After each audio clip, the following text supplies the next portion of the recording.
Sudahkah Anda bersaat teduh? Mari bersaat teduh. Shalom.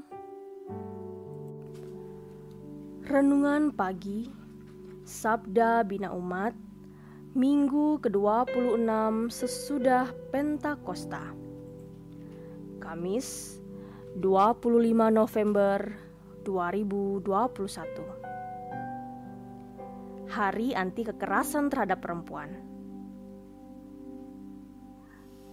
Renungan pagi pada hari ini diberi judul Demi Nama Yesus Kristus,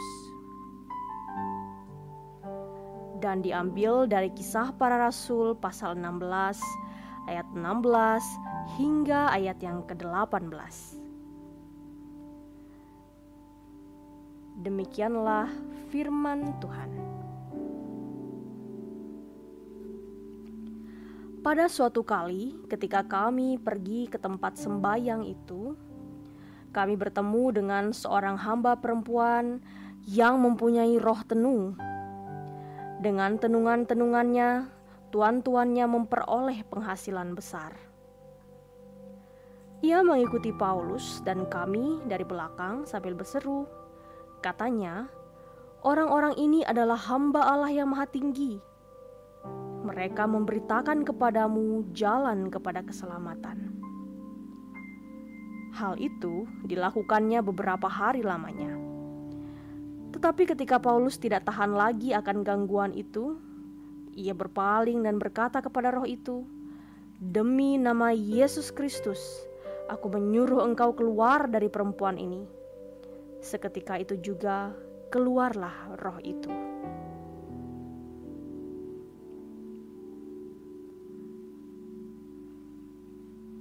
Demikianlah pembacaan firman Tuhan. Berbahagialah orang yang mendengarkan firman Tuhan, juga melakukannya dalam kehidupannya, hari lepas hari. Amin. Cerita Alkitab semalam dari pelabuhan Troas, Paulus dan Silas berlayar. Keesokan harinya mereka tiba di Neapolis. Inilah pertama kali mereka menginjakan kaki di Makedonia, di kota perantauan orang-orang Roma di Filipi. Mereka tinggal beberapa hari di Filipi. Pada ayat yang ke-11 dan ke-12, sebagai orang Yahudi sejati yang tahu benar ritual agamanya, mereka yakin di tepi sungai itu ada tempat sembayang bangsanya. Sungai itu disusur sampai mereka menemukan rumah tempat bangsanya berdoa, bernyanyi, dan baca kitab suci di hari Sabat. Di tempat sembayang itu, Paulus memberitakan kabar baik. Pada satu hari mereka pergi ke rumah ibadat.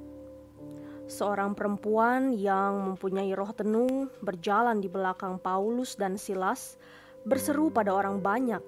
Katanya, orang-orang ini adalah hamba Allah yang Maha Tinggi. Mereka memberitakan jalan keselamatan kepada kamu. Kata-kata itu ia sampaikan selama beberapa hari yang didengar oleh Paulus dan Silas. Lantas Paulus palingkan muka, menatap perempuan itu seraya berkata, "Demi nama Yesus Kristus, aku menyuruh engkau keluar dari perempuan ini." Seketika itu, roh keluar dari perempuan itu. Sungguh luar biasa. Dalam nama Yesus, roh itu pun takluk padanya.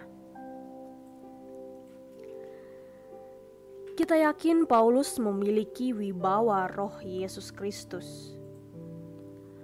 Roh itulah yang menuntunnya sehingga ia mengusir setan-setan demi nama Yesus. Lihat pada Markus 16 ayat 17.